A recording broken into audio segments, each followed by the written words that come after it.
وذكر فإن الذكرى تنفع المؤمنين وذكر فإن الذكرى تنفع المؤمنين.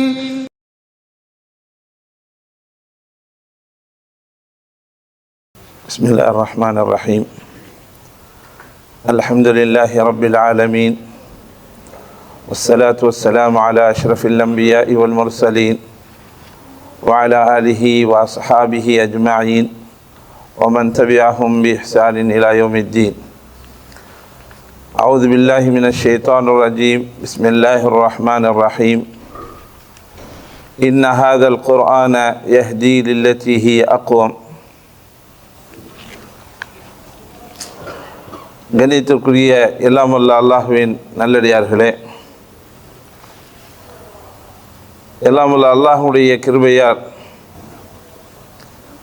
இன்றைய தினம் இஷாவினுடைய தொழுகையெல்லாம் தொழுது சிறிது ஓய்வெடுத்துக்கிட்டு மீண்டும் இந்த மார்க்க சொற்பொழிவை செவியுறுவதற்காக ஒரு நல்ல எண்ணத்தோடு நாம் எல்லாம் இங்கே கூடியிருக்கின்றோம். எல்லாம் வல்ல அல்லாஹ் ரப்புல் ஆலமீன் கூடியிருக்கக்கூடிய நம் அனைவருடைய நன்மைகளையும் நம்முடைய ஏற்றில் பதிவு செய்யட்டும் என்று ஆரம்பமாக பிரார்த்தித்தவனாக என்னுடைய தலைப்புக்குள் வருகின்றேன். எல்லாம் வல்ல அல்லாஹ்வின் நல்லடியார்களே,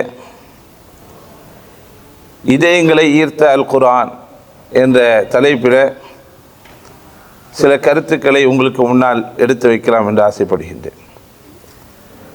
அல் குர்ஆனுடைய சிறப்புகளையும் அல் குர்ஆன் இந்த சமூகத்துக்கு ஏற்படுத்தியிருக்கக்கூடிய நன்மைகளையும் அல் குர்ஆன் வாயிலாக நாம் அறிந்து கொண்ட மார்க்க சட்டங்களையும் இஸ்லாமிய வரலாறுகளையும் நாம் எல்லாம் பல சொற்பொழிவுகளில் புத்தக வாசிப்பின் மூலமாக வீடியோ ஆடியோக்கள் மூலமாக நிறைய விஷயங்களை நாம் எல்லாம் தெரிந்து கொண்டிருக்கின்றோம்.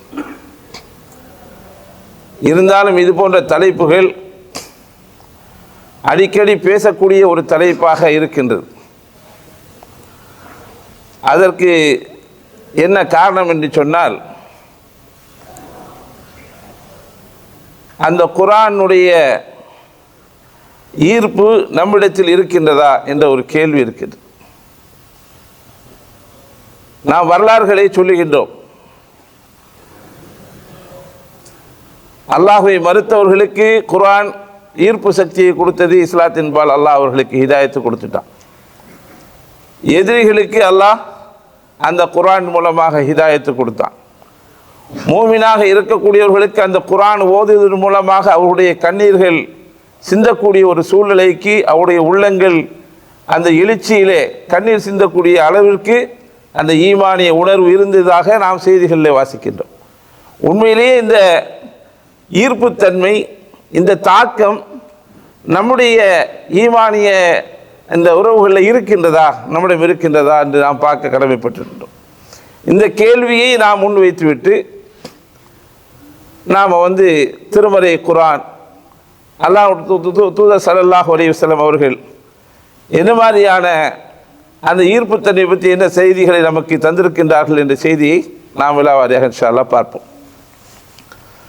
அருமைக்குரிய சகோதரர்களே,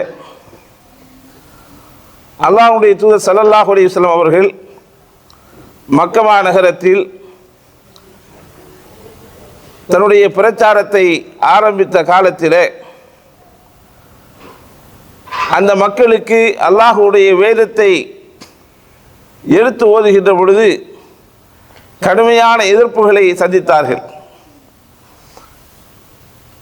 யார் முஹம்மதை பின்பற்றுகின்றார்களோ அவர்களை முஹம்மது ஸல்லல்லாஹு அலைஹி வஸல்லம் அவர்கள் கொண்டு வந்த அந்த வேதத்தை கேட்பதிலிருந்து தடுத்தார்கள்.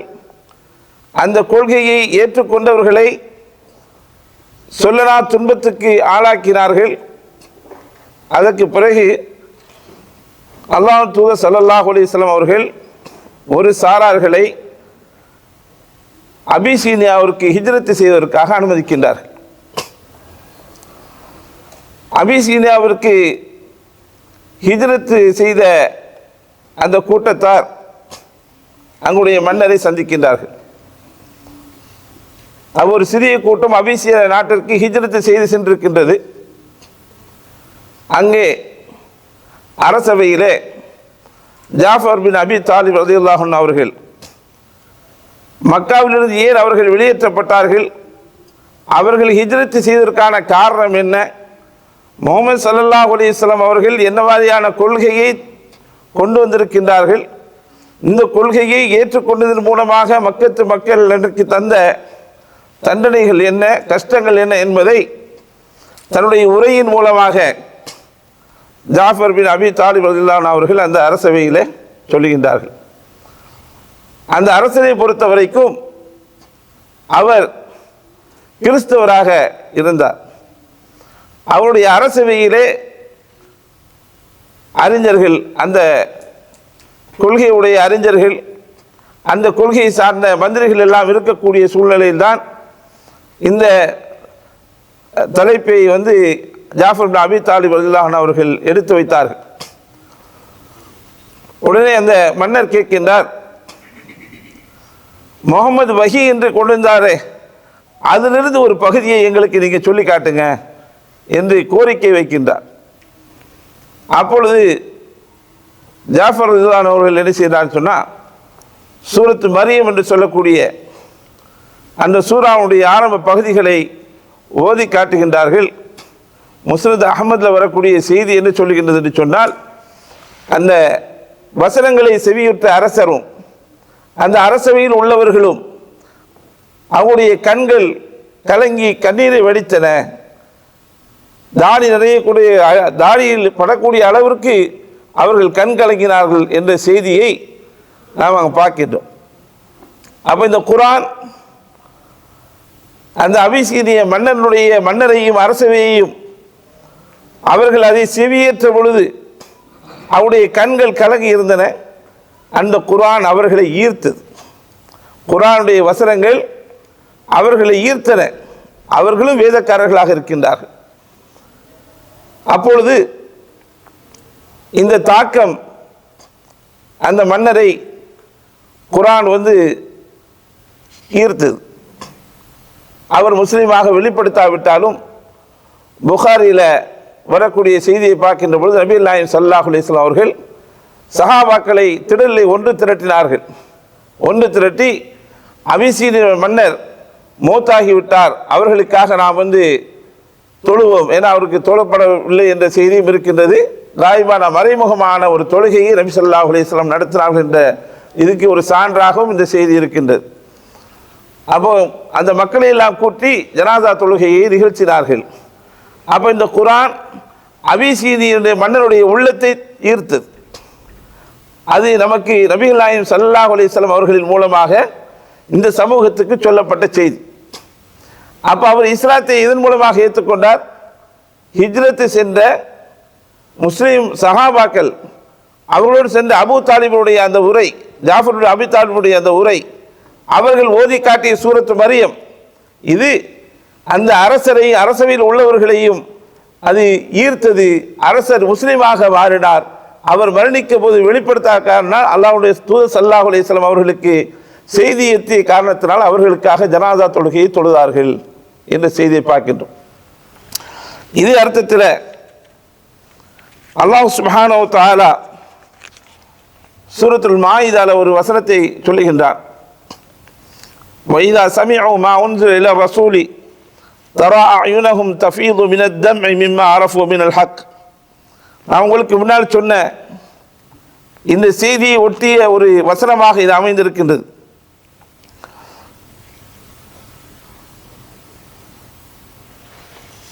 இந்த தூதருக்கு அருளப்பட்ட இந்த செய்தியை அவர்கள் செவியுறுவார்களேயானால் அவருடைய கண்கள் கண்ணீர் சிந்துவதை நீங்கள் காணுவீர்கள். ஏன் கண்ணீர் சிந்துவாங்க?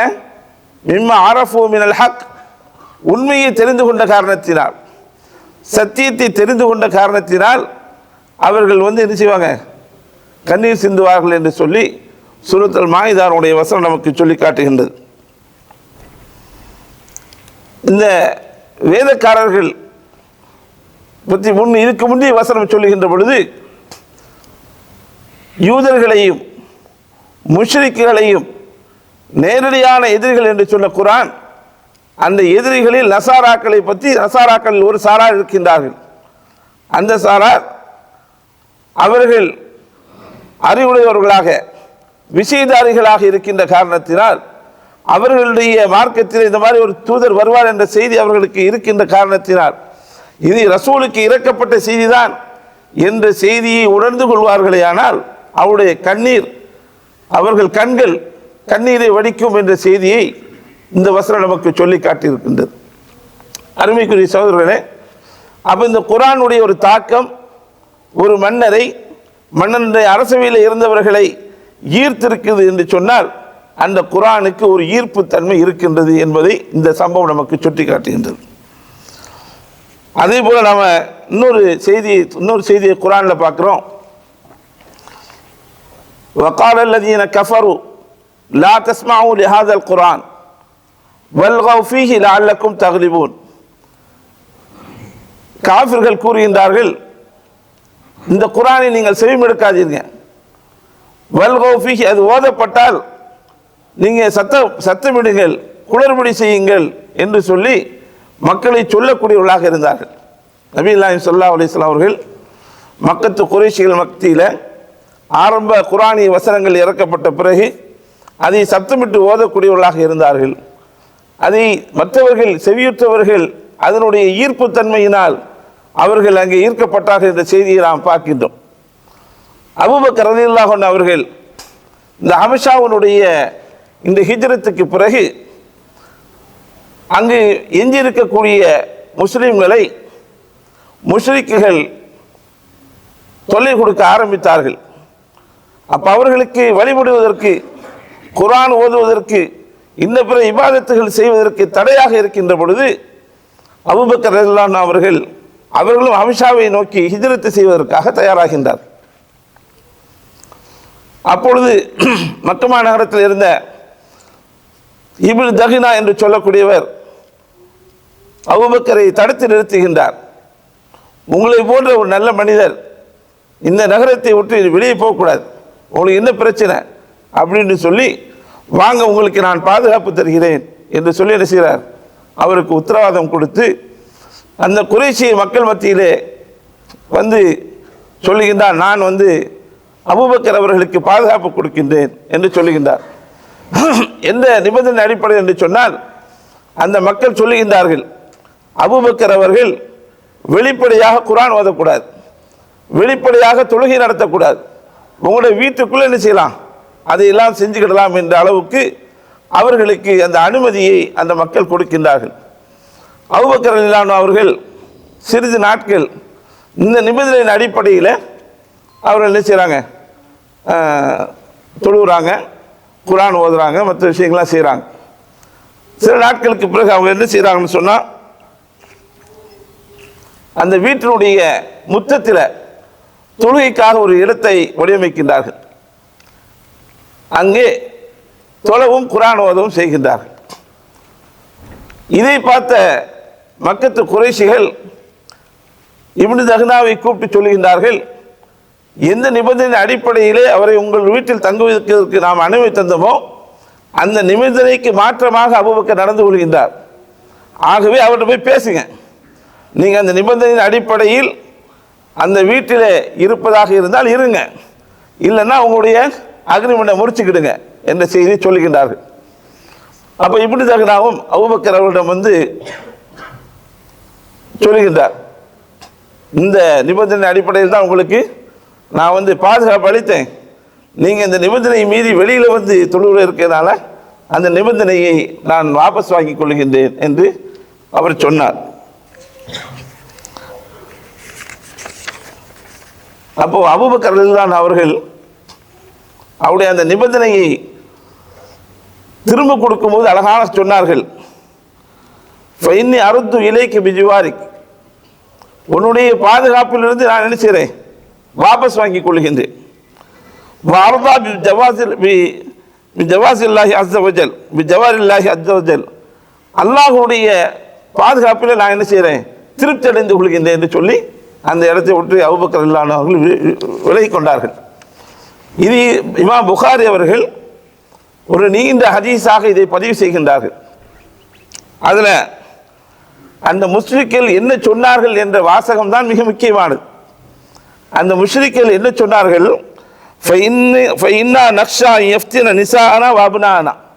எங்களுடைய குழந்தை எங்களுடைய பெண்கள் விஷயத்தில் குழப்பத்துக்கு ஆளாகி விடுவார்களோ என்று நாங்கள் பயப்படுகின்றோம் என்று சொன்னார்.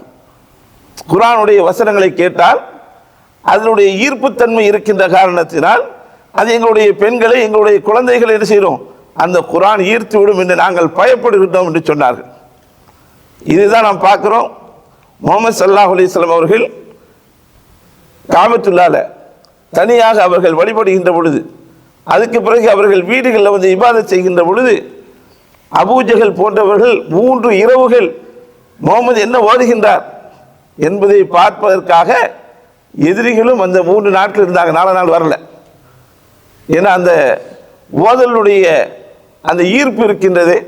அல்லாஹ்வுடைய தூதர் ஸல்லல்லாஹு அலைஹி வஸல்லம் திருமறை குர்ஆனை ஓதுகின்ற பொழுது அதை அர்த்தம் புரிந்து அழக்கூடியவர்களாக இருந்தார்கள். அசீஸில் மிர்ஜல், சட்டியில் பானை சட்டியில் எப்படி கொதிக்கக்கூடிய நீருடைய சத்தம் வரும், அந்த மாதிரி தேம்பி தேம்பி அழக்கூடியவராக அல்லாஹ்வுடைய தூதர் ஸல்லல்லாஹு அலைஹி வஸல்லம் இருந்தார்கள். அப்போ அந்த ஈர்ப்பு என்பது, அந்த தாக்கம் ரசூலை மாத்திர தாக்கவில்லை, எதிரிகளுடைய உள்ளத்திலையும் அது ஆட்கொண்டது. அந்த ஈர்ப்பு ஏற்படுத்தியது, அந்த தாக்கத்தை அந்த குர்ஆன் ஏற்படுத்தியது. அப்போ அந்த குர்ஆனுடைய அந்த தாக்கத்தால் அவர்கள் எதுக்கு பயந்தார்கள்? எங்கே இந்த ஈர்ப்புத்தன்மை நம்முடைய பிள்ளைகளிடமும் மனைவிமாரிடம் வந்து விடுமோ, எல்லாரும் முகமதை சார்ந்தவர்களாக ஆகிவிடுவார்களோ என்ற அச்சத்தினால்தான் அபூபக்கர் ரலியல்லாஹு அன்ஹு அவர்களை என்ன செஞ்சாங்க, அதில் இது போக சொன்னாங்க. ரெண்டாவது அபூபக்கர் ரலியல்லாஹு அன்ஹு அவர்கள் அந்த வரக்கூடிய ஹதீஸில் வரக்கூடிய அந்த செய்திகளில் ஒரு முக்கியமான விஷயம் என்று சொன்னால், அபூபக்கர் ரலியல்லாஹு அன்ஹு அவர்கள் இலகிய மனமுடையவர்களாக இருந்தார்கள். அவர்கள் திருமறை குர்ஆனை ஓதுகின்ற பொழுது அவர்களை அழுகை மிகைத்து விடும் அளவிற்கு என்ன செய்வார்கள், குர்ஆனை உள்வாங்கி ஓதுவார்கள். திருமறை குர்ஆனை பொறுத்த வரைக்கும் இது மேலோட்டமாக படிக்கக்கூடிய ஒரு புஸ்தகம் இல்லை. அல்லாஹ்வுடைய தூதர் ஸல்லல்லாஹு அலைஹி வஸல்லம் அவர்களுக்கு ஜிப்ரீல் எங்கே கொண்டார்? ஃபைன்னஹு நஸ்ஸலஹு அலா கல்பிக், அவருடைய உள்ளத்தில் அதை கொடுத்தான். குர்ஆனுடைய தொடர்பு உள்ளத்தோடு உள்ளது. எதுவரை உள்ளத்தோடு அதனுடைய தொடர்பு ஏற்படாதோ அந்த ஈர்ப்புத்தன்மை வராது. மேலோட்டமாக குர்ஆனை எடுத்து, இப்போ நாமெல்லாம் வந்து அரபி அறியாதவர்கள், அரபி அர்த்தம்லாம் தெரியாது, குர்ஆனை ஓதுகின்றோம். நன்மை என்ற அடிப்படையில் ஒரு எழுத்துக்கு 10 நன்மை கிடைக்கின்றது என்ற அடிப்படையில் ஓதுகின்றோம், அந்த நன்மை கிடைத்துவிடும். ஆனால் அந்த அர்த்தத்தை தெரிந்தவர்களாக நாம் ஓதுகின்றோமா, அதற்கான முயற்சியை நாம் எடுத்துக்கின்றோமா? இப்போ ஒன்றும் இல்லை, சூரத்துல் ஃபாத்திஹாவை தினந்தோறும் எத்தனை முறை ஓதுகின்றோம், எத்தனை ரக்காத்தோடு தொழுகிறோமோ, அது உம்ரையான தொழுகையாக இருந்தாலும் சரிதான், ஃபர்தாக இருந்தாலும் சரிதான், தொழுகையில் ஓதுகிறோம். இந்த 7 வசனங்களுடைய அர்த்தத்தை புரிந்து ஓதுகின்றோமா? நேர்வழியில் இருக்கக்கூடியவர்களும் இஹ்தினஸ் ஸிராத்தல் முஸ்தகீம், யா அல்லாஹ் எனக்கு நேரான வழியை காட்டுவாயாக, பிதத்தி அதான் ஓதுறான். சிறுக்கு செய்யக்கூடியவன் ஓதுறான். சாதாரண தொழுகை நடத்தக்கூடிய நடுத்தர மக்கள் ஓதுகின்றார்கள், அறியாதவர்கள். ஓதுனவர்களும் படித்தவர்களும் ஓதுகின்றோம். அம்மா அந்த வசனங்களுக்கான அர்த்தத்தை, அதனுடைய தாக்கத்தை புரிந்து நாம் ஓதுகின்றோமா? அப்போ நாம் ஒரு துவாவை கேட்கின்றோம். சூரத்துல் ஃபாத்திஹா ஒரு துவா தானே. அப்போ அந்த துவாவை கேட்கின்ற பொழுது அந்த துவாவுடைய கருப்பொருளை அறிந்தவர்களாக கேட்பது தான் சிறந்தது. ஏதோ எல்லாரும் ஓதுறாங்க, இஹ்தினஸ் ஸிராத்தல் முஸ்தகீம், நானும் ஓதுறேன் அப்படின்னு ஓதுனா நேர்வழி கிடைக்குமா? புரிந்து ஓத வேண்டும். அப்போ அல்லாஹ் வந்து நேர்வழிக்காக வேண்டி பிரார்த்திக்கின்ற பொழுது அது அர்த்தத்தை உணர்ந்து அதனுடைய தேற்றத்தோடு ஓதுகின்ற பொழுது என்ன செய்யும், அது உள்ளத்தில் இறங்கும். நம்ம அர்த்தமே புரியாமல் 60 ஆண்டு காலம் வாழுகின்றோம், 70 ஆண்டு காலம் வாழுகின்றோம், சூர ஃபாத்திஹாவுடைய அர்த்தம் நமக்கு விளங்கலை. அது விளக்கத்துக்கு எவ்வளோ நேரம் ஆகும், எவ்வளோ நாள் எடுக்கும்? சூர ஃபாத்திஹாவுடைய அர்த்தத்தை புரிந்து கொள்வதற்கு ஒரு 1/2 மணி நேரம், கொஞ்சம் விரிவாக்கத்தோடு படித்தா 1 மணி நேரம், ஒரு 1.5 மணி நேரம். இதுக்குள்ள அந்த சூரத்துல் ஃபாத்திஹாவுடைய அர்த்தத்தை வார்த்தைக்கு வார்த்தை அர்த்தமாக நம்மால் அதை படிக்க முடியும், அதை உணர முடியும், மனனம் செய்ய முடியும், அதனுடைய விளக்கத்தை அறிந்து கொள்ள முடியும். ஆனால் நம்முடைய வாழ்க்கையில் அந்த ஈர்ப்பு இருக்கின்றதா என்ற கேள்வி ஆரம்பத்தில் வச்சோம்ல. இப்போ சூரத்துல் ஃபாத்திஹாக்கு நீங்கள் எடுத்து வச்சுக்கிடு. நான் ஓதுகின்ற இந்த சூரத்துல் ஃபாத்திஹாவுடைய அர்த்தத்தை நம்மளை எத்தனை பேர் தெரிஞ்சிருக்கின்றோம்? அப்போ அந்த குர்ஆன் முஸ்லீம் அல்லாதவர்களை, நசாராவாக இருந்தவர்களை ஈர்க்கின்றது இல்லையா? அல்லாஹ்வுடைய தூதர் ஸல்லல்லாஹு அலைஹி வஸல்லம் அவர்கள் வாழ்ந்த காலத்தில் இருந்த எதிரிகளை அது ஈர்க்கின்றது. முஸ்லிம்களுடைய உள்ளத்திலே ஓதுகின்ற பொழுது கண் தாரை தாரையாக நீரை கொட்டுகின்றன. ஏன் இந்த நிலை நம்முடைய வாழ்க்கையில் வரணும் வேண்டாமா? அப்போ குர்ஆனுக்கு ஈர்ப்பு தன்மை இருக்கின்றது என்று சொன்னால், இந்த குர்ஆனை பொறுத்த வரைக்கும் இது ஒரு அல்லாஹ் தூதர் ஸல்லல்லாஹு அலைஹி வஸல்லம் அவர்களுக்கு கொடுக்கப்பட்ட ஒரு முஅஜிஸா. இது ஒரு பெரிய வாழும் அற்புதம். இது கியாமத் நாள் வரைக்கும் வரக்கூடிய மக்களுக்கான ஒரு அற்புதம். இதுக்கு முன்னால் நபிமார்களுக்கு கொடுக்கப்பட்ட அற்புதங்கள் ஒரு சம்பவத்தை வைத்து, ஒரு காரியத்தை வைத்து கொடுக்கப்பட்டுச்சு. மூசா அலைஹிஸ்ஸலாத்து வஸ்ஸலாம் அவர்களுக்கு அவர்கள் வாழ்ந்த காலத்திலே மந்திரம் மிகைத்து இருந்ததால் அவர்கள் கையில் அடிச்சுட்டாங்க. அந்த மந்திரத்தினால தடி அல்லாஹ் தாலா அடிச்சுதான் கொடுத்தார். அதை எதிர்த்து அவர்கள் அந்த மக்களிடத்தில் தாவா செய்தார்கள். அதோடு அந்த மந்திரத்தினுடைய நிலை மாறிவிட்டது. ஆனால் அல்லாஹ்வுடைய தூதர் ஸல்லல்லாஹு அலைஹி வஸல்லம் அவர்களுக்கு கொடுக்கப்பட்ட இந்த முஅஜிஸா என்பது அல் குர்ஆன்.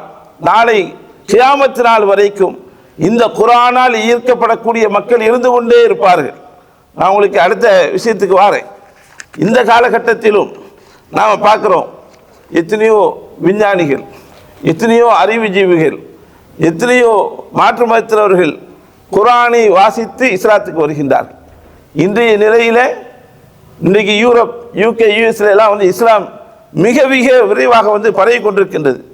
நம்முடைய நடத்தையை வச்சா பழகுச்சு, முஸ்லீம்களுடைய நிலைப்பாட்டை வச்சா பழகுச்சு, அங்கு வாழக்கூடிய முஸ்லீம்களுடைய வாழ்க்கை தரத்தை வைத்து அது பழகின்றது இல்லை. பெரும்பாலும் அவர்களுடைய இஸ்லாத்தை ஏற்றுக்கொண்டதனுடைய நிலைமை பாருங்கள். குர்ஆனுடைய ஏதாவது ஒரு பகுதி அவரை சென்றடைந்திருக்கும். குர்ஆனுடைய ஏதாவது ஒரு வசனம். அதுக்காண்டி எல்லாரும் முழு குர்ஆனை ஓதிட்டு தான் ஈமான் கொண்டிருந்தா இல்லை. அவர் சூரிய மரியமை தானே கேட்டாங்க, சூரிய மரியத்தை கேட்டாங்க, இஸ்லாத்துக்கு வந்துட்டாங்க. அதே போல சூரத்து தூர இப்னு முத்தைம் அவர்கள் என்ன செய்தாங்க, ஜுபைர் பின் முத்தைம் ரலியல்லாஹு அன்ஹு அவர்களை அல்லாஹ்வுடைய தூதர் ஸல்லல்லாஹு அலைஹி வஸல்லம் அவருடைய காலத்தில் நடந்த அந்த பத்ர் யுத்தத்துக்கு பிறகு மக்காவுடைய முஷ்ரிக்குகள் ஜுபைர் பின் முத்தைமை அந்த கைதிகளுடைய பரிமாற்றத்துக்காக என்ன செய்றாங்க, அனுப்புகிறாங்க. அவர்கள் அல்லாஹ்வுடைய தூதர் ஸல்லல்லாஹு அலைஹி வஸல்லம் அவர்களை சந்திக்கின்ற பொழுது அல்லாஹ்வுடைய தூதர் ஸல்லல்லாஹு அலைஹி வஸல்லம் மக்ரிபுடைய தொழுகையில் இருக்கிறாங்க. அவன் மக்ரிபுடைய தொழுகையில் சூரத்து தூர் என்று சொல்லக்கூடிய 54வது அத்தியாயத்தை எரிச்சுறாங்க, ஓதுறாங்க. ஓதும் பொழுது அதை ஜுபைர் பின் முத்தைம் ரலியல்லாஹு அன்ஹு அவர்கள் கேட்டார். அப்போ அவர் இஸ்லாத்துக்கு வரல. அவர் அந்த பத்ருடைய இதுக்கு பிறகு அவர் இஸ்லாத்துக்கு வரல. அவர் சுலை ஹுதைபியாவுக்கும் மக்கா வெற்றிக்கும் நடுவில் தான் அவர் இஸ்லாத்தை ஏற்றுக்கொண்டதாக சரித்திரம் சொல்லுகின்றது. அப்போ இஸ்லாத்தை ஏற்றுக்கொள்ளவில்லை. இருந்தாலும் அவர்கள் என்ன செஞ்சாங்க, ரசூல் ஸல்லல்லாஹு அலைஹி வஸல்லம் அவர்களை சூரத்து தூர் ஓதுகின்ற அந்த நிலையில் என்ன செஞ்சார்கள், அடைந்தார்கள். அப்போ அதில் ஓதுறாங்க, அந்த சூரத்து தூரில் வரக்கூடிய வசனத்தை ஓதுகின்றார்கள். அம் குலிகு மின் கைரி ஷைஇன் அம் ஹுமுல் காலிகூன். யாரும் இன்றி நீங்களே தாமாகவே நீங்கள் உருவாக்கிட்டீங்களா அல்லது உங்களை யாராவது படைத்தானா என்ற வசனத்தை ஓதுகின்றார்கள். அதுக்கு பிறகு அடுத்தடுத்த வசனத்தை சொல்கிறாங்க. அம் ஹலக்கு ஸமாவாதி வல் அர்த். அல்லது நீங்கள் வானம் பூமியை இவர்கள் படைத்தார்களா? பல்லா யூகினூன். இவர்கள் நம்பிக்கை கொள்ள மாட்டார்கள். அம் இந்தஹும் ஹஸாயினு ரப்பிக அம் ஹுமுல் முஸைத்திரூன். இறைவனுடைய கருவூலங்கள் எல்லாம் இவர்களிடம் உள்ளனவா அல்லது இவர் தான் ஆதிக்கம் செலுத்தக்கூடியவர்களாக இருக்கின்றார்களா என்ற இந்த வசனத்தை கேட்டார்கள். அப்போ முத்தைமின் அஜி சொல்லுகின்றார்கள், அவர்கள் அந்த ஹதீஸை அவர் தான் அறிவிக்கிறாங்க, அவர் சஹாபி, பின்னால் இஸ்லாத்தை ஏற்றுக்கொண்டான்னு சொல்லலாம். சொல்லுகின்றாங்க, இந்த வசனத்தை கேட்டவுடன் நபி அவர்கள் இந்த வசனத்தை ஓதிய போது என்னுடைய இதயம் பறந்து விடுகின்ற அளவுக்கு போய்விட்டது என்று சொல்லுகின்றார்கள். காத கல்வி ஐயத்தீர், காத கல்வி ஐயத்தீர், என்னுடைய உள்ளம் பறந்து விடுகின்ற அளவுக்கு என்ன செய்து போய்விட்டது என்று சொல்லுகின்றார்கள். இன்னொரு சந்தர்ப்பத்தில் சொல்கிறாங்க, அல்லாஹ்வுடைய தூதர் ஸல்லல்லாஹு அலைஹி வஸல்லம் அவர்கள் மக்ரிபுடைய தொழுகையில் சூரத்து தூர் ஓதுவதை நான் செவியுற்றேன். அது அந்த நேரத்தில் தான் முதல் முறையாக என்னுடைய உள்ளத்தில் ஈமான் என்னுடைய உள்ளத்தில் குடிகொண்டது என்று சொல்லுகின்றார். முஸ்லிமின் அது என்ன சொல்கிறாங்க, ரசூல் ஸல்லல்லாஹு அலைஹி வஸல்லம் அவர்களை மக்ரிபுடைய தொழுகையில் சூரத்து தூர் ஓதுகின்ற பொழுது நான் அதான் முதல்ல சந்தித்தேன். அந்த வஹீனுடைய இது மூலமாக என்னுடைய உள்ளங்கள் அதில் பூரிப்பாகின. அது மட்டுமல்ல, என்னுடைய உள்ளத்தில் அந்த ஈமான் கொடிகின்றது என்று சொன்னார்கள். அவர் சில காரணத்தினால் அவர் குறைஷியுடைய குலத்திலிருந்து கைதி பரிமாற்றத்துக்கு யார் அனுப்புவாங்க, அதுக்கு பொறுப்பானவர்களை வலிமையானவர்களை தான் அனுப்பியிருப்பாங்க. அந்த மாதிரியான கூட்டத்தில் இருந்தனால இதோ தாக்கத்தில் இருந்திருக்கார். இருந்தாலும் அவர் சுல்ஹ் ஹுதைபியாவுக்கு பின்னால் இஸ்லாத்தை ஏற்றுக்கொண்டார் என்ற செய்தியை நாம் பார்க்கின்றோம். அப்போது இவருடைய இந்த இஸ்லாத்தினுடைய வருகை இருக்கின்றதே, அது நபி ஸல்லல்லாஹு அலைஹி வஸல்லம் அவர்களிடமிருந்து அந்த செய்தியை என்ன செய்கிறார், நேரடியாக அவர் கேட்டார் என்ற இதை நாம் பார்க்கின்றோம். அதே மாதிரி இன்னொரு சஹாபியினுடைய விஷயத்தை நாம் பார்க்கின்றோம். இவரை பொறுத்த வரைக்கும் அந்த குர்ஆன் இறங்குகின்ற பொழுது மொழி ரீதியாக கவிதை நடையிலே யார் நல்ல கவிதை சொல்லுவார்களோ அந்த கவிஞர்களுடைய கவிதைகளை காபத்துல்லாஹ்ல மாட்டி வச்சுக்குவாங்க. அதுக்கு பேர் சபா முஅல்லகாத். 7 கவிஞர்கள் தேர்வு செய்யப்பட்டு அந்த கவிதை என்ன செய்யப்படும், காபத்துல்லாஹ்விலே தொங்க விடப்படும். அப்படிப்பட்ட காலகட்டத்தில் தான் மொழி ரீதியான உயர்வு இருந்த காலகட்டத்தில் மொழி ரீதியாக நல்ல பேச்சாளர்கள் அல்லது நல்ல கவிதை சொல்ல புலமை உடையவர்கள் இருக்கின்ற காலகட்டத்தில் தான் இந்த திருமறை குர்ஆன் இறங்குகின்றது. அப்போது அபூதர் கிஃபாரி ரலியல்லாஹு அன்ஹுடைய சகோதரர் ஒரு வேலை நிமித்தமாக மக்காவுக்கு வருகின்ற பொழுது அவர் ஒரு கவிஞர். அப்போ அந்த கவிஞராக இருக்கக்கூடியவருக்கு இந்த மாதிரி ஒருவர் தன்னை நபி என பிரகடனப்படுத்துகின்றார், அவர் இறைவனிடமிருந்து வசனங்கள் வந்ததாக சொல்லுகின்றார் என்று அவருக்கு செய்தி சொல்லப்படுகின்றது.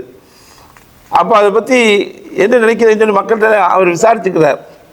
அதுக்கு பிறகு தன்னுடைய சகோதரர் அபூதர் கிஃபாரிட்ட போகிறாங்க. அப்போ அவங்க கேட்குறாங்க,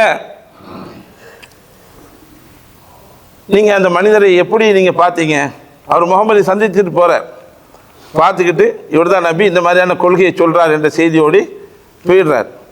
அப்போ அபூதர் கிஃபாரி ரலியல்லாஹு அன்ஹு அவர்கள் மக்காவுக்கு வருகின்றாங்க. அவருடைய சரித்திரம் கொஞ்சம் நீளமான சரித்திரம். எப்படி நம்ம மக்காவில் போய் அந்த நபியை சந்திக்க வேண்டும் என்று சொன்னால், அபூதர் கிஃபாரி ரலியல்லாஹு அன்ஹு அவர்கள் அந்த கிஃபார் குலத்தை உடையவர்களாக இருந்தார்கள். அவருடைய பகுதி எதுன்னு சொன்னால் மக்காவுக்கும் மதீனாவுக்கும் நடுவில் வியாபார கூட்டங்கள் போய் வருகின்ற ஒரு ஊராக இருந்தது. அப்போ அந்த ஊர்லேருந்து அபூதர் கிஃபாரி என்ன செய்தார் சொன்னால், அவருடைய சிறுகாலத்தில் இருந்த சிலை வணக்கத்தை உடையவர்களாக இருந்ததில்லை. இப்போ மக்கமா நகரத்தை பொறுத்த வரைக்கும் சிலை வணக்கத்தை உடையவர்களாக இருந்தார்கள். மதீனா நகரத்தில் யகூதிகள் அஸ்ராக்கள் கிதாபி உடையவர்கள் அதிகமாக இருந்தாங்க. ஆனால் இவருடைய ஊரில் இவர் எதை என்ன செய்யலை, சிலை வணக்கத்தில் ஈடுபட்டவர்களாக இல்லை. அப்போ அவருக்கு இந்த கொள்கை என்பது ஈஸியாக அவரிடம் சென்று விடுகின்ற நிலையில் இருக்கும்போது தன்னுடைய தம்பியை அனுப்பி அந்த தன்னுடைய தம்பி போயிட்டு வந்த அந்த இதை கேட்டுவிட்டு என்ன செய்யலான்னு சொல்கிறான், இந்த ஆளை பற்றி மக்கள் என்ன சொல்கிறாங்க அப்படின்னு சொல்லி கேட்குறாங்க. அப்போது அவர் சொல்லுகின்றார், அவர் எதை கொண்டு வந்திருக்கின்றாரோ மக்கள் சொல்கிறாங்க, இவர் மந்திரவாதி, இவர் கவிஞர், இவர் ஜோதிடர் என்று சொல்கிறாங்க. என்று சொன்ன உடனேயே அதை கேட்டுவிட்டு, ஆனால் அவர் சொல்கிறார், நான் ஒரு கவிஞன், எனக்கு ஜோதிடத்தை பற்றிய செய்தியும் தெரியும். ஆனால் அவர் சொல்லக்கூடிய வார்த்தைகள் ஜோதிடமாகவும் இல்லை, கவிதையாகவும் இல்லை. இது ஒரு புதுமையான ஒரு நடையாக இருக்கின்றது என்று சொல்லிவிட்டு சொல்கிறார். அவர் சொல்லக்கூடிய கருத்துக்கள் உண்மையானவை, அவரை எதிர்க்கக்கூடியவர்கள் பொய்யானவர்கள் என்ற செய்தியை சொல்லுகின்றார் அபூதர் கிஃபாரி. அப்போ அபூதர் கிஃபார் ரலியல்லாஹு அன்ஹு அவர்கள் மக்காவுக்கு வருவதற்காக தன்னை ஆயத்தப்படுத்திட்டு மக்காவுக்கு வருகின்றார்கள்.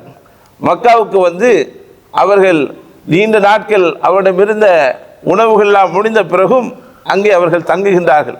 ஜம்சம்னுடைய அந்த தண்ணீரை குடித்து பல நாட்கள் என்ன செய்கிறாங்க, தங்கினார்கள் என்ற செய்தியை பார்க்குற ஒரு இடத்துல. இன்னொரு செய்தி, இந்த ஊரில் ஒருவர் விருந்தோம்பல் செய்கின்றார். யார் என்று பார்க்கின்ற பொழுது அது அபூபக்கர் ரலியல்லாஹு அன்ஹு அவர்கள். அப்போ அபூபக்கர் ரலியல்லாஹு அன்ஹு அவர்கள் கூட்டு போய் அவர்களுக்கு குறிப்பிட்ட பேரித்தம்பழத்தை கொடுத்தார்கள். பல நாட்களுக்கு பிறகு தண்ணீரை மட்டுமே அறிவிக் கொண்டிருந்த அபூதர் கிஃபாரி அந்த பேரித்தம்பழத்தை என்ன செய்தார், சாப்பிட்டார். அல்லாஹ்வுடைய தூதர் ஸல்லல்லாஹு அலைஹி வஸல்லம் அவர்களை சந்திக்கின்றார்கள். சந்தித்து அப்போது முதல்ல அபூபக்கர்ட்ட ஒரு அக்ரிமெண்ட் போட்டுக்கிறார் அபூதர் கிஃபாரி, நான் என்ன விஷயத்திற்காக வந்திருக்கேன்னு யார்கிட்டையும் சொல்லக்கூடாது. ஏன்னா விஷயம் தெரிஞ்சால் அடித்து விடுவானோ, விஷயம் தெரிந்தால் மக்கத்து குறைஷிகளை அடித்து விடுவார்கள், அதனால் அது ரகசியமாக வைங்க என்று சொல்லிட்டு தான் போகிறார். அப்போ அல்லாஹ்வுடைய தூதர் ஸல்லல்லாஹு அலைஹி வஸல்லம் அவர்களை சந்திக்கின்றார்கள். சந்தித்த பிறகு அல்லாஹ்வுடைய தூதர் ஸல்லல்லாஹு அலைஹி வஸல்லம் அவர்கள் குர்ஆனுடைய வசனங்களை அவர்களுக்கு ஓதி காண்பித்தார்கள். உடனே அவர்கள் என்ன செய்கிறார்கள், ஷஹாதத் சொல்லிட்டாங்க, இஸ்லாத்தை ஏற்றுக்கொண்டார்கள். அவர்கள் இஸ்லாத்தை ஏற்றுக்கொண்ட பிறகு ஊருக்கு போகிறாங்க. அங்கே தன்னுடைய சகோதரர் உனைஸை சந்திக்கின்றார்கள். அப்போ என்ன நிலைப்பாட்டை எடுத்திருக்கீங்களே, நான் அவர் மீது நான் ஈமான் கொண்டு வந்துட்டேன், ஷஹாதத் சொல்லிட்டேன் அப்படின்னு சொல்லுகின்ற பொழுது, நானும் அதே வழியில் என்ன செய்கிறேன், வந்துகின்றார். ரெண்டு பேரும் சேர்ந்து தன்னுடைய தாயை சந்திக்கின்றார்கள். தாயை சந்தித்து தாயும் முஸ்லீமாக ஆகிவிடுகின்றாங்க. தன்னுடைய அந்த குடும்பத்தார்களிடம் செல்கின்றார்கள். அவருடைய அந்த கஃபார் குடும்பத்தினுடைய பாதி மக்கள் என்ன செய்கிறாங்க, இஸ்லாத்தை ஏற்றுக்கொண்டார்கள். மீதி பாதி பேர் எப்பொழுது அடுத்த கட்டம் வருமோ அந்த நேரத்தில் நாங்கள் என்ன செய்வோம், நாங்கள் வந்து இஸ்லாத்துக்கு வந்து இந்த உத்தரவாதத்தையும் கொடுத்தார்கள். அல்லாஹ் தூதர் ஸல்லல்லாஹு அலைஹி வஸல்லம் கஃபாரி பற்றி சொல்கிறாங்க, கஃபரல்லாஹு லஹும், அல்லாஹ் அவருடைய பாவங்களை மன்னிக்கிட்டு துவா செய்தார்கள். இந்த செயலை செய்ததற்காக மக்காவிலே வந்தார். பல நாள் பட்டினி கிடந்தார். குர்ஆனுடைய இந்த வசனங்களை செவியுற்றார். தானும் இஸ்லாத்தை ஏற்றுக்கொண்டார். தன்னுடைய சகோதரனுக்கு இஸ்லாத்தை எத்தி வைத்தார், தாய்க்கு எத்தி வைத்தார், அந்த சமூகத்துக்கு எத்தி வைத்தார். அதற்கு பிறகு அது ஒரு மதீனாவுக்கு போன பிறகு என்ன செஞ்சாங்க, அபூதர் கிஃபார் ரலியல்லாஹு அன்ஹு அவர்கள் எல்லா போர்லையும் அவர்கள் கலந்து கொண்டாங்க என்ற செய்தியை நாம் பார்க்கின்றோம். அப்போ அவருடைய அந்த முயற்சிகளுக்காக அல்லாஹ் ஸல்லல்லாஹு அலைஹி வஸல்லம் அவர்கள் கஃபரல்லாஹு லஹும், அல்லாஹ்வுடைய பாவங்களை மன்னிக்கட்டும் என்று அபூதர் கிஃபாரிக்கு தனியாக என்ன செஞ்சாங்க, அபூதர் கிஃபாரிக்கு அவருடைய குடும்பத்தார்களுக்காக வேண்டி துஆ செய்தார்கள் என்ற செய்தியை என்ன செய்கிறோம், நாம் பார்த்து கொண்டிருக்கிறோம். அருமைக்குரியவர்களே, இப்படி அல் குர்ஆன்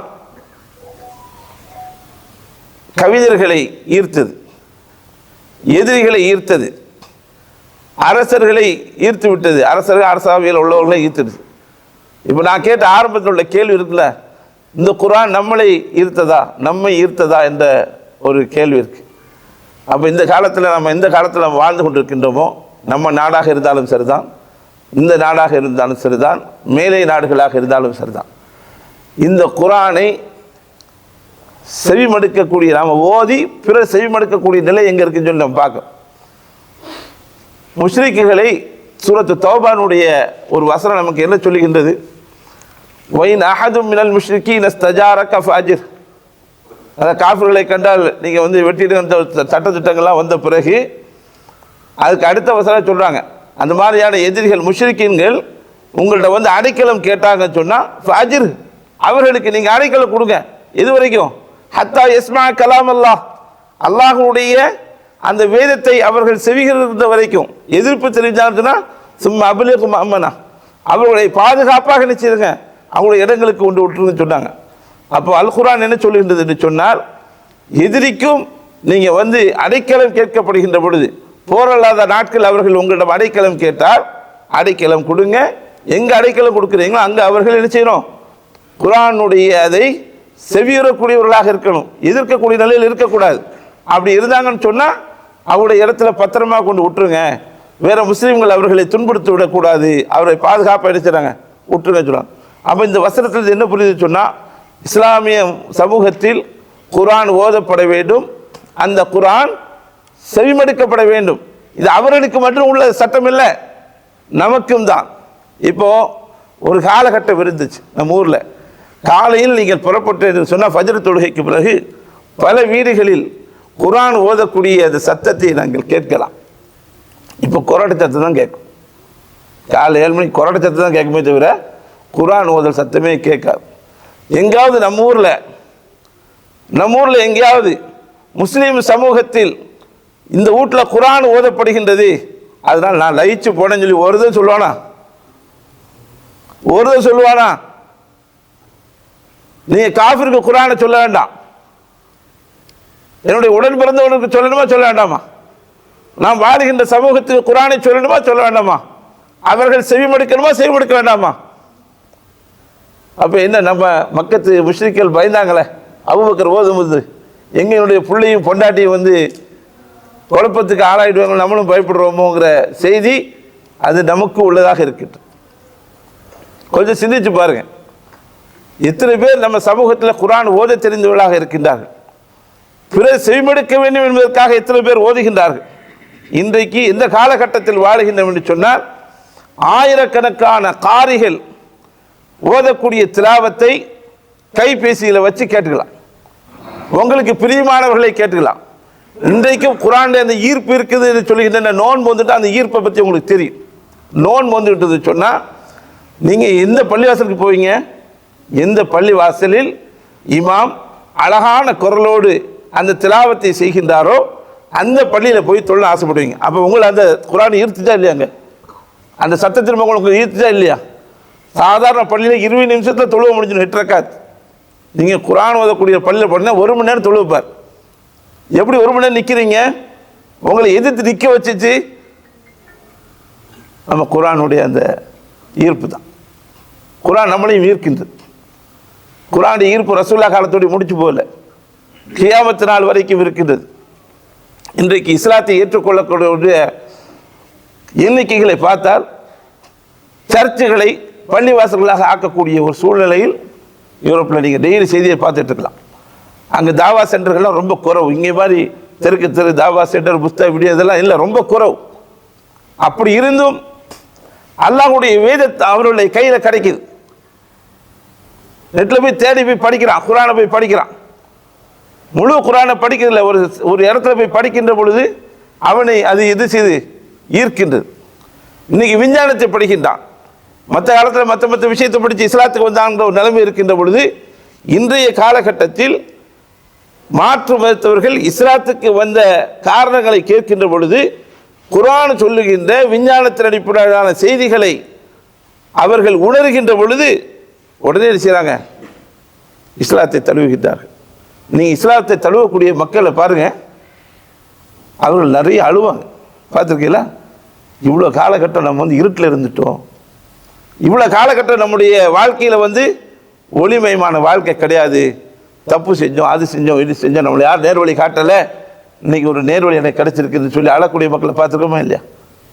நிறைய மக்களை பார்க்க. நீ யாரும் இஸ்லாத்துக்கு புதுசாக வந்த உணர்ந்து இஸ்லாத்தை ஏற்றுக்கொண்ட நீங்கள் மக்களை நீங்கள் சந்தித்தீர்கள் என்று சொன்னால் அந்த குர்ஆனுடைய வசனங்கள் அவருடைய வாழ்க்கையில் எப்படிப்பட்ட மாற்றத்தை ஏற்படுத்தி சொன்னால் அவருடைய எப்போவுமே பதிலிட்டு இருப்பாங்க, நம்ம இவ்வளோ நாள் இவ்வளோ தப்பு செஞ்சிட்டோம், நம்ம வாழ்க்கையில் இருண்ட காலமாக இருந்துச்சு, அல்லாஹ் இன்றைக்கி தான் எனக்கு நேர்வழி காட்டியிருக்கான்.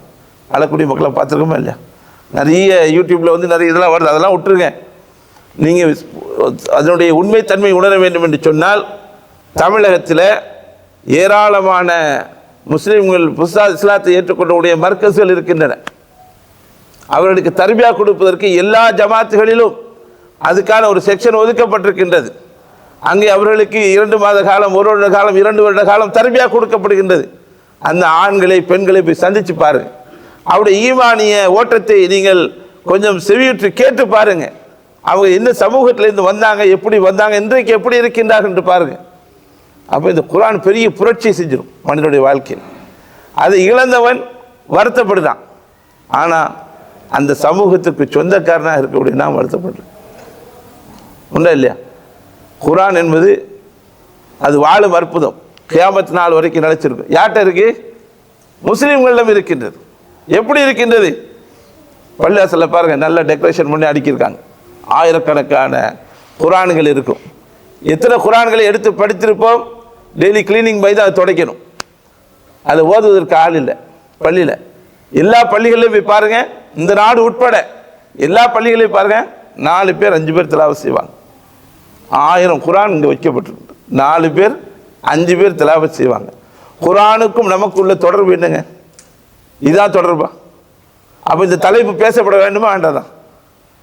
இது ஞாபகூட்டல் தான், நினைவூட்டல் தான். நம்ம சொல்லக்கூட வரக்கூடிய இந்த சம்பவங்கள்லாம் ஒரு எடுத்துக்காட்டுக்காகத்தான். அதே குர்ஆன் இன்றும் உயிரோடு ஜீவனோடு இருக்கின்றது.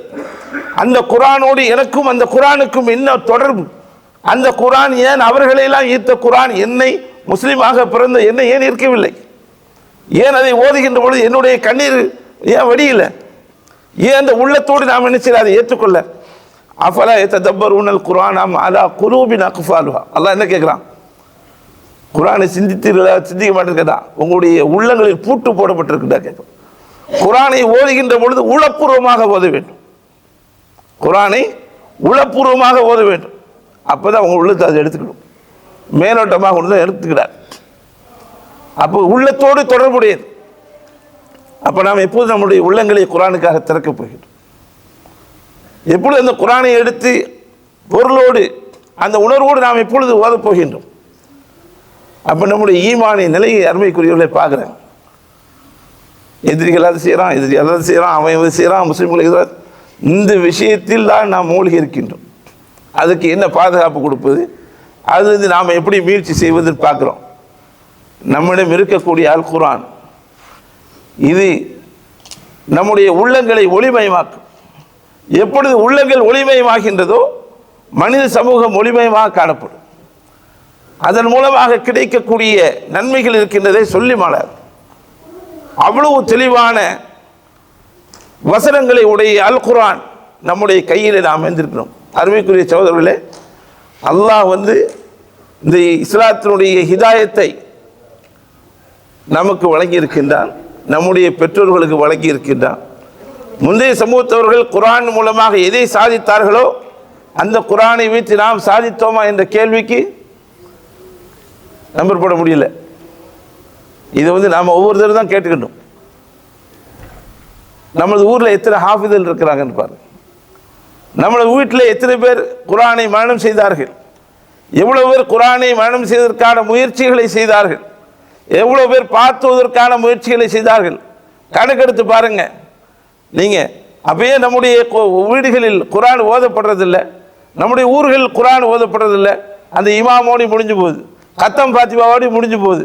குர்ஆனுடைய கத்தமுக்கும் சொல்லி கூட்டுது, அசரத்தை கூட்டுது, 30 நாள் ஓதிடுவாங்க. அதோடு அவருக்கு 200 ரூபா கொடுத்தா வேலை முடிச்சு. இதுதான் குர்ஆனை நான் பத்திரப்படுத்தியிருக்கட்டும். அருமைக்குரியவர்களே, குர்ஆனை அழகு வடிவத்தில் அச்சிடுவதால் அது உங்களுடைய உள்ளத்தில் இறங்காது. குர்ஆனை எடுக்க வேண்டும், ஓத வேண்டும், அதை அர்த்தம் உணர்ந்து படிக்க வேண்டும்.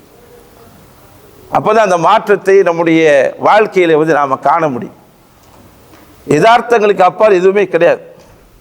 யதார்த்த நிலை, நீங்கள் தினமும் குர்ஆனை எடுத்து ஒரு பக்கம் வாசிங்க, 2 பக்கம் வாசிங்க, 3 பக்கம் வாசிங்க. இந்த வாசிக்கக்கூடிய இதை நீங்கள் அர்த்தம் கொண்டு கொஞ்சமாக வாசித்தா போதும். ஜாஸ்தியாக முழு குர்ஆனை நீங்கள் ஒரே நேரத்தில் வாசிக்காதீங்க, கொஞ்சம் கொஞ்சமாக வாசிங்க, மரணம் செய்ய முயற்சிங்க, அர்த்தத்தோடு படிங்க. அதுக்கு பிறகு உங்கள் வாழ்க்கையில் மாற்றத்தை ஏற்படுத்துங்க. சொர்க்கத்தை பற்றி செய்தி சொல்லப்பட்டுச்சா, இந்த சொர்க்கத்தை யா அல்லாஹ் நான் அடைய வேண்டும், துவா செய்யுங்க. நரகத்தை பற்றி செய்திகள் சொல்லப்பட்டுச்சா, யா அல்லாஹ் இந்த மாதிரி அதாபிலிருந்து என்னை காப்பாற்று என்று உடனே அங்கே அல்லாஹ்விடத்தில் பாதுகாப்பு தேட வேண்டும். பெரிய வெற்றி தெரியுமா? நாம் இந்த குர்ஆனை ஓதுகின்ற பொழுது நரகத்தை பற்றி அல்லாஹ் நிறைய விஷயங்களை சொல்லித் தருகின்றான்.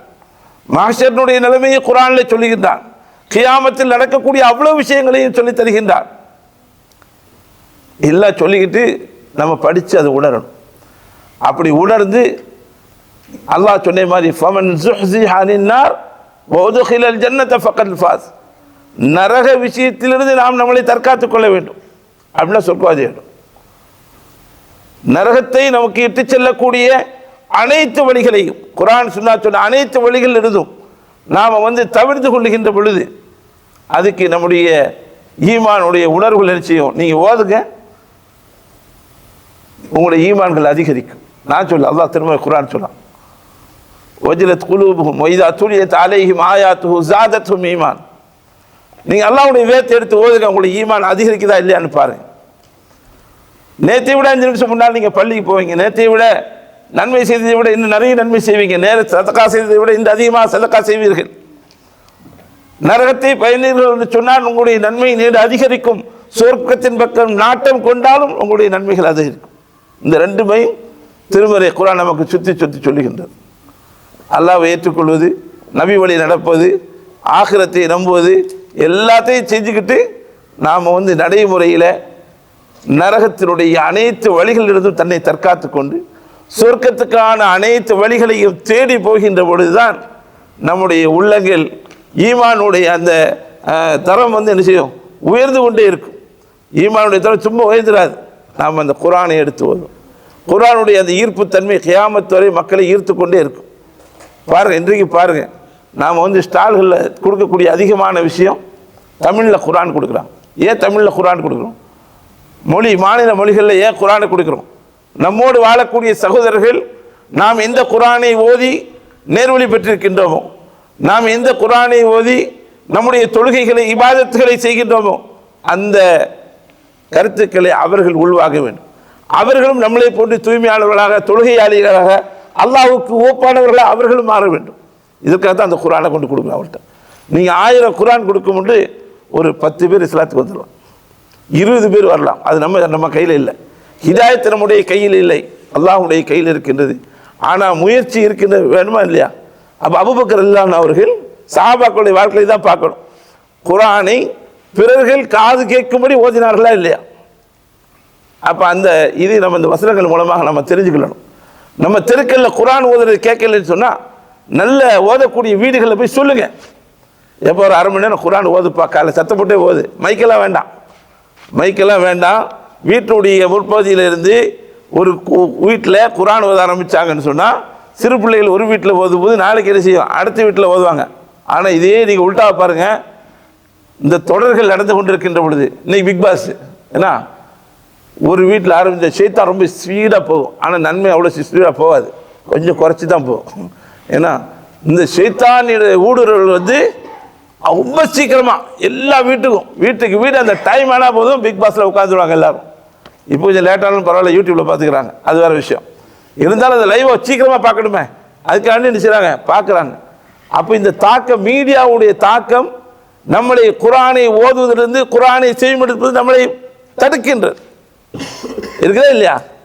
அப்போ நம்மளை இந்த மாதிரி விஷயங்களிலிருந்து நம்ம பிள்ளைகளை மாற்ற வேண்டும் என்று சொன்னால் நம்முடைய வீட்டில் உள்ள பெரியவர்கள், குழந்தைகள், ஓத தெரிந்தவர்கள் காலையில் அவர்கள் என்ன செய்யணும், வீடுகளில் கொஞ்சம் சத்தம் போட்டு ஓதுங்க, அடுத்தவங்க கேட்கட்டும். கேட்கின்ற பொழுது மாஷா அல்லாஹ் இவர் ஒரு டைம் ஒதுக்கி குர்ஆனை ஓதுறாரு, நம்மளும் ஓதலாமே, நமக்கு நன்மை கிடைக்குமே. நீங்கள் போய் கேட்பேன், ஏன்பா சத்தம் போட்டு வருதா, கொஞ்சம் மெதுவாக எழுதிட்டு போக வேண்டியதானே. அது விமர்சனம் செய்யக்கூடிய 10 பேர் வருவான். ஆதரிக்கக்கூடியவர்கள் குறைவாக இருந்தாலும் விமர்சிக்கக்கூடிய, ஏன்பா சத்தம் போட்டு ஓதுற, அல்லாஹ் கொண்டு தானே ஓதுற, மெதுவாக ஓதிட்டு போக வேண்டியதானே. இல்லை, சத்தம் போட்டு ஓதுங்க, அடுத்தவர்கள் கேட்கட்டும், அடுத்தவர்கள் அந்த குர்ஆன் பற்றி ஈர்க்கப்படட்டும், அவர்கள் குர்ஆனை ஓதுவதற்கு முந்தட்டும். அடுத்தவர்கள் வயதானவர்களாக இருந்தாலும் சிறியவர்களாக இருந்தாலும் அந்த ஆர்வம் அவர்களிடத்தில் ஏற்பட வேண்டும் என்று சொன்னால் இந்த முறை கையாளப்பட வேண்டும். இன்ஷா அல்லாஹ் செய்வோமா? நம்முடைய ஊர்களில் இல்லை என்று சொன்னால் அந்த மாதிரியான ஒரு நிலையை நாம் உருவாக்க கடமைப்பட்டிருக்கின்றோம். இல்லை என்று சொன்னால் இந்த சமூகம் பிக் பாஸ் பார்த்தே அழிஞ்சு போகும், அல்லது இன்னும் பிற தொடர்களை பார்த்து அழிந்து போகும். அல் குர்ஆனுடைய ஈர்ப்பு தன்மை தன்னுடைய கையில் வைத்து நாம் இழந்தவர்களாக, நஷ்டவாதிகளாக நாளைய கபரில் போய் வைக்கும் போது குர்ஆன் ஓத தெரியாத ஒரு மனுஷராக நடக்கிறோம். இன்றைக்கி ஒரு குர்ஆன்னா என்னென்னு தெரியாது. சுப்ஹானல்லாஹ், எத்தனை பைத்துகளை வைக்கின்ற பொழுது அவருக்கு தொழுத ஆளில் இருந்தாலும் முஸ்லீம் சமூகத்தில் பிறந்தார் என்பதற்காக கபிரிஸ்தானில் போய் அடைக்கிருக்கோமா இல்லையா? ஆனால் எப்படி அது மனசு வருது, விஷயம் தெரிஞ்சவனுக்கு கஷ்டப்படுது. அவர் அப்படி மௌத்தாயிட்டாரு என்பது கவலை இல்லை, அவர் எப்படி ஓதாமல் நாம் அவர்கிட்ட அந்த செய்தியை கொண்டு செல்லவில்லையோ, அவரை ஓதக்கூடியவர்களாக நாம் ஆக்கவில்லையோ, அவரை தொழக்கூடியவர்களாக நாம் ஆக்கவில்லையோ, அப்போ அல்லாஹ்வுடைய தூதருடைய செய்திகளை அவர்களுக்கு சொல்லாமல் இன்று மூச்சு முடிஞ்சு கபரில் கொண்டு வைக்கின்றோமே என்ற வருத்தம் இருக்கின்றது. அது மாற வேண்டும். இன்றும் வாழ்க்கை இருக்கின்றது. வாழ்க்கையில் நோய்வாய்கள் எவ்வளோ பட்டாலும் சரி தான், எல்லா நோய்களுக்காக எல்லா முயற்சிகளையும் செய்கிறோம். நான் அடிக்கடி சொல்லுதுண்டு, சுகர் பேஷண்ட்டு, ப்ரெஷர் பேஷண்ட் என்ன செய்வாங்கன்னு சொன்னால் மறந்துடாமல் உணவுக்கு முன் எடுக்கக்கூடிய மருந்தை எடுப்பார்கள், உணவுக்கு பின் எடுக்கக்கூடிய மருந்து சரியாக எடுத்துருவாங்க. எடுக்கக்கூடாதுன்னு சொல்லலை. சாப்பிடும் பொழுது பிஸ்மில்லா சொன்னீங்களா, சாப்பிட்ட பிறகு அல்ஹம்துலில்லாஹ் சொன்னீங்களா, கேட்டு பாருங்கள், சொல்லியிருக்கவே மாட்டாங்க நிறைய பேர். இதுதான் நிலைமை. ஹோட்டலில் தின்னாலும் அதான் கதை, வீட்டில் தின்னாலும் அதான் கதை. எப்போ எந்த உணவில் உனக்கு பிஸ்மில்லா சொன்னால் பரக்கத்து இருக்கின்றதோ, எந்த உணவை ஒன்றி அல்லாஹ்வுக்கு நன்றி செலுத்தும் முகமாக அல்ஹம்துலில்லாஹ் சொல்கின்றோமோ அதை நாம் தொலைச்சி விட்டோம். தொலைச்சிட்டு கடைசி சுகருக்கு மாத்திரை போடுறதில்லை, ப்ரெஷருக்கு மாத்திரை போடுறதில்லை. கரெக்டாக தவறினால் மரணம். அந்த பயம் இருக்கிறதுனால, மரணத்தினுடைய பயம் இருக்கிறதுனால அதை செய்கிறோம். இது செய்யணும். இது சுன்னத்தின் அல்லாஹ்வுடைய தூதர் ஸல்லல்லாஹு அலைஹி வஸல்லம் சொல்லி காட்டினாங்களோ இது செய்கிறோமா பாருங்கள். நம்ம உள்ளதை விட்டுக்கிட்டு அடுத்ததை பிடிச்சிட்டு இருக்கிறோம். நம்முடைய கையில் அல் குர்ஆன் என்னும் வாழும் அற்புதம் கியாமத்து நாள் வரை கூடிய மனித சமூகத்தில் இருக்கின்றது. நாம் அந்த குர்ஆனை இன்னைக்கு கலர் வடிவத்தில் பார்க்குறோம். நம்மளை சில பேர் ஓதி இருக்கின்றோம். அல்ஹம்துலில்லாஹ், அல்லாஹ் அதற்கான ஹிதாயத்தை நமக்கு கொடுத்திருக்கின்றான். நம்முடைய வீட்டில் ஓதி இருக்கிறாங்க, நம்முடைய பிள்ளைகள் ஓதிக்கிட்டு இருக்கிறாங்க. அல்ஹம்துலில்லாஹ். ஓதக்கூடியவர்கள் இன்னும் அதிகமாக ஓதுவதற்கு நாம் முயற்சியும். அறவே ஓதாமல் இருக்கானே அவனை கையை பிடிச்சி விடுங்க. இங்கே நிறைய ஊர் அமைப்புகள் இருக்கிறாங்க. என்னப்பா செய்ய போகிறீங்க? இல்லை கல்வி உதவி. என்ன கல்வி உதவி? இல்லை ஏழைப்பாளைகள் வந்து ஐஏஎஸ் படிக்கணும், ஏழைப்பாளைகள் இன்ஜினியராக ஆகணும், ஏழைப்பாளைகள் டாக்டராக ஆகணும். எவனாவது ஒரு ஆலிம்ஸ் ஆகணும்னு சொல்லி யோசிச்சுமா? நீ கேட்டு பாருங்க, எத்தனை அமைப்புகள் இருக்கிறாங்களோ கல்வி சார்ந்த உதவிகளுக்காக முன் வருகின்றார்களோ அந்த அமைப்புகள்கிட்ட போய் இந்த கேள்வியை கேளுங்க. எப்போ இன்ஜினியராக படித்து உன் சமூகத்தை உயர்த்தணும்னு நினைக்கிறாய, டாக்டராக படித்து உயர்த்தணும்னு நினைக்கிறாய, ஐஏஎஸ் படித்து உயரணும்னு நினைக்கிறாய, ஏன் உன் சமூகத்தில் ஒரு ஹாஃபிஸ் ஆகணும்னு சொல்லி நினைக்க வேண்டாமா? ஒரு மௌலவி ஆக வேண்டும் நினைக்க வேண்டாமா? நாளை சமூகத்துக்கு ஒருத்தர் வந்து முஃப்தியாக இருந்து ஃபத்வா கொடுக்கறதுக்கான தேவை இருக்குதா இல்லையா? மார்க்க சட்டங்களை தெளிவுபடுத்துவதற்கான தேவை இருக்கின்றதா இல்லையா? அதிகமாக இருக்கின்றது. பள்ளிவாசல்களில் தொழு வைக்கிறதுக்கு சரியான ஆள்கள் இல்லை. அவன் வாப்பா ஜனாசாவை தொழு வைக்க தெரியாத பிள்ளை இருக்கிறான். அவனுக்கு என்ன ஓதுன்னே தெரியாது. இதுதான் நிலைமைகள். அருமைக்குரியவர்களே, நம்முடைய கையில் இந்த குர்ஆன் இருக்கின்றது. குர்ஆன் பக்கம் வாருங்க, குர்ஆன் பக்கம் மீளுங்க, குர்ஆனை சிந்திங்க, நம்முடைய சமூகத்தை அதை செயல்படுத்துங்க. இந்த குர்ஆன் தான் நம்மையும் வாழ வைக்கும். நம்மோடு இருக்கக்கூடிய மாற்றுமத அன்பர்களையும் இந்த மார்க்கத்தின் பாலத்தை வர வைக்க வேண்டும் என்று சொன்னால் நம்ம அபூபக்கர் ரலியல்லாஹு இந்த சரித்திரங்கள்லாம் படிங்க. நம்ம இந்த சரித்திரங்களெல்லாம் வரலாறுகளை படிங்க. படித்து குர்ஆன் எப்படியெல்லாம் ஈர்த்தது. இதான் ஈர்த்து நான் சொன்னது சின்னது. ஏஜாசுல் குர்ஆன் என்று சொல்லி அரபுகளில் பல வாலியங்கள், பல பேர் இஸ்லாத்தை ஏற்றுக்கொண்ட சரித்திரங்கள்லாம் இருக்கின்றது. அந்த சரித்திரங்கள் சஹாபாக்களுடைய காலத்தோடு இதெல்லாம் முடிஞ்சு விடல. இன்றைக்கு இஸ்லாத்தை ஏற்றுக்கொண்டவர்கள் எப்படி அவர்கள் இஸ்லாத்தை ஏற்றுக்கொள்கின்றார்கள், அதுக்கு பின்னால் எவ்வளவு கஷ்டங்கள் இருக்கின்றன. அவர் இஸ்லாத்தை ஏற்றுக்கொள்வதன் மூலம் அவருடைய வேலை பறிபோயும், அவர் சமூகம் அவர்களை பகிஷ்கரிக்கும், அவருடைய பொருளாதார இழப்புகள் ஏற்படும். எல்லாத்தையும் தாண்டி தான் ஒரு அஷ்ஹது அல்லா இலாஹ இல்லல்லாஹ் அன்ன முஹம்மது ரசூலுல்லாஹ்னு சொல்கிறான். தெரியுதா? அந்த காலத்தில் எப்படி முஷ்ரிக்கீன் குஃபாரை வந்து எப்படி மக்கமா நகரத்தில் தொல்லை கொடுத்தாங்களோ அதுபோன்ற தொல்லைகள் அதுவும் முடிந்து விடாது. அந்த தொல்லைகளை இந்த காலத்திலும் எதிர்கொள்கின்றார்கள். பொருளாதார இழப்பு என்பது இந்த காலத்தில் ஒரு நல்ல செழிப்பாக இருந்தான், கோடீஸ்வரன், திடீர்னு ஈமான் கொண்டு தான் எல்லாத்தையும் பிடுங்கிட்டு விட்டானுவோம். ஒன்றும் கிடையாது. நிலைமை கொஞ்சம் யோசிச்சு பாருங்க. இல்லாதவன் இல்லாமல் இருந்துட்டு போயிடுவான். நல்ல வாழ்ந்தவன் இல்லாமல் இருப்பானா? இருக்க மாட்டான். அவனால் தாங்க முடியாது. இது இன்றைக்கும் இருக்கின்றது. இதையெல்லாம் தாங்கணும்னு சொன்னால் அந்த குர்ஆனுடைய வழியில் அவன் வந்து நின்று யோசிக்க, குர்ஆனை ஓதணும். எப்படிப்பட்ட மக்கமா நகரத்தில் ரசூலுல்லாஹ் எப்படி வாழ்ந்தாங்க, மதீனா நகரத்தில் எப்படி இஸ்லாம் இருந்துச்சு, அதுக்கு பிறகு எப்படியெல்லாம் முன்னேறினார்கள் என்ற செய்திகள் எல்லாம் படிக்கணும். தபூக்குடைய யுத்தத்தின் போது பெரும்பாலான சஹாபாக்களிடம் கொடுக்கறதுக்கு காசு கிடையாது. தபூக் ரொம்ப தூரம், போருக்கு போகணும், மக்கள்கிட்ட காசு இல்லை. அங்கே செல்வந்தர்கள் தான் உதவி செய்து செஞ்சார்கள், அந்த போரை நடத்தினார்கள் என்பதை பார்க்கின்றோம். அதனால் இந்த இந்த ஓமையெல்லாம் வரலாறுகளை படிக்கின்ற பொழுது, குர்ஆனை ஓதுகின்ற பொழுது அல்லாஹ் சுப்ஹானஹு வ தஆலா நபிமார்களுடைய சரித்திரத்தை நமக்கு குர்ஆனில் சொல்லி காட்டுறான். அந்த சரித்திரத்தில் எப்பொழுது அல்லாஹ் வந்து அவர்களை அழித்தான்? இயலாதவர்களாக இருக்கும்போது அழித்தான்.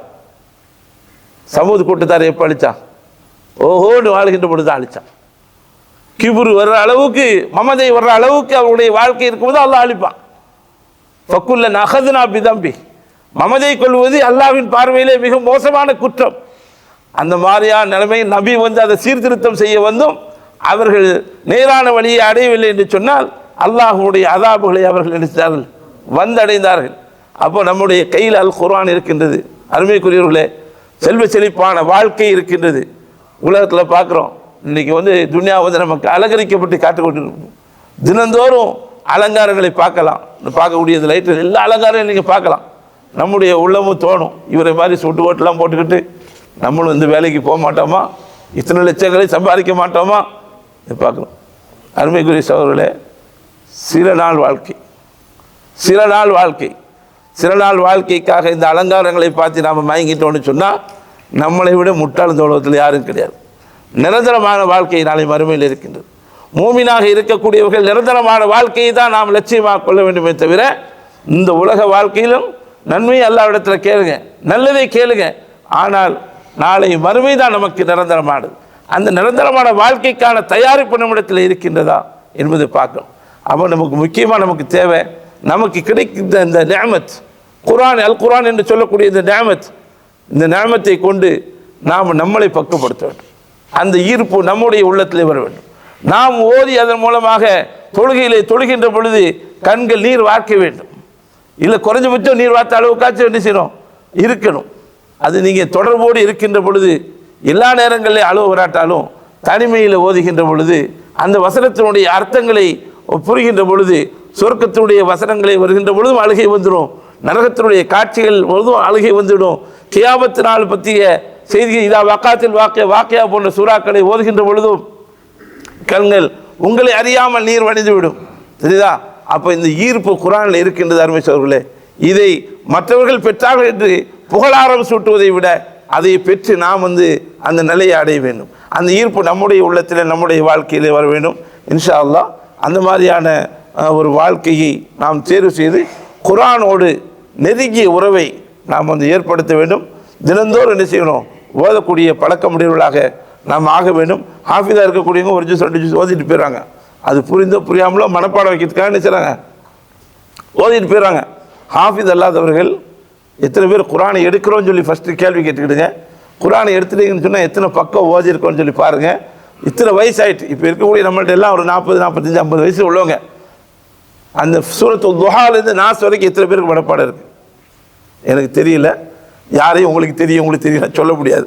அதனால் நம்மள்ட்ட அந்த கேள்வியை கேட்டு குர்ஆனுடைய எத்தனை பகுதிகள் எனக்கு மனப்பாடம் இருக்கின்றது, குர்ஆனுடைய எத்தனை பகுதிகளை நான் அரபியிலே வாசித்திருக்கின்றேன், எத்தனை பகுதிகளை அர்த்தத்தோடு வாசித்திருக்கின்றேன், இந்த கணக்கை பார்த்து குர்ஆனோடு உள்ள அந்த தொடர்புகளை நீங்கள் ஏற்படுத்துங்கள். உங்களுடைய குழந்தைகளுக்கு, உங்களுடைய குடும்பத்தார்களுக்கு, நண்பர்களுக்கு எல்லாருக்கும் குர்ஆனுடைய இந்த மெசேஜை கொண்டு செல்லுங்க. அதனுடைய ஈர்ப்புத்தன்மை கியாமத்தில் வரைக்கும் நிலைத்திருக்கக்கூடியதாக இருக்கின்றது. அந்த ஈர்ப்புத்தன்மை என்னுடைய வாழ்க்கையில் வரணும், என்னுடைய குடும்பத்தார் வாழ்க்கையில் வரணும், என்னுடைய பிள்ளை வாழ்க்கையில் வரணும், என்னுடைய மூதாதையர்கள் வாழ்க்கையில் வரணும்னு சொல்லி நீங்கள் துஆவும் செய்யுங்க. அது கூட செய்து முயற்சி செய்து குர்ஆனை எல்லா இடத்துலையும் பரப்புங்க. குர்ஆனுடைய சிந்தனைகளை முஸ்லீம் அல்லாதவர்கள் மத்தியிலும் அது கொண்டு சொல்லக்கூடிய கடமை நமக்கு இருக்கின்றது. சொல்லக்கூடிய ஆற்றல் உங்களுக்கு இல்லை என்று சொன்னாலும் குர்ஆனுடைய பிரதிகளை அடிப்பதற்கான பொருளாதாரத்தை கொடுங்க. அதன் பக்கம் யார் முனைப்பு காட்டுகின்றார்களோ அவர்களோடு சேர்ந்து களப்பணி ஆற்றுங்கள். அந்த குர்ஆன் தான் நம்மளை உயர்ந்த நிலைக்கு கொண்டு செல்ல இருக்கின்றது. அப்படிப்பட்ட பொக்கிஷம் அல்லாஹ் சுப்ஹானஹு வ தஆலா முஹம்மது ஸல்லல்லாஹு அலைஹி வஸல்லம் அவருடைய இந்த உம்மத்துகளுக்கு அல்லாஹ் தந்திருக்கின்றான். அந்த பொக்கிஷத்தை பாதுகாக்கக்கூடிய மக்களாக, அதை எடுத்து நடக்கக்கூடிய மக்களாக இந்த உலகத்திலும் மறு உலகத்திலும் இந்த குர்ஆனுடைய பேற்றை நாம் அதை ஒழுங்காக ஓதி அதை நடைமுறைப்படுத்தி வாழ்க்கையிலே சுவர்க்கத்துக்குரிய மக்களாக நாம் ஆகி பிற மதத்தவர்களையும் ஈமானுடைய நிலைமைக்கு அவர்கள் அவர்களும் நல்லமல்களை செய்து நரகத்திலிருந்து காப்பாற்றப்பட்டு சுவர்க்கவாதியாக ஆக வேண்டும் என்ற எண்ணத்தோடு நாம் முயற்சி செய்ய வேண்டும். அதற்கான தௌஃபீக்கை எல்லாம் அல்லாஹ் எனக்கும் உங்களுக்கும் ஆக்கி அருள் புரிவானாக. வாஹிரு தாவானா அனில் ஹம்துலில்லாஹி ரப்பில் ஆலமீன். وذكر فإن الذكرى تنفع المؤمنين.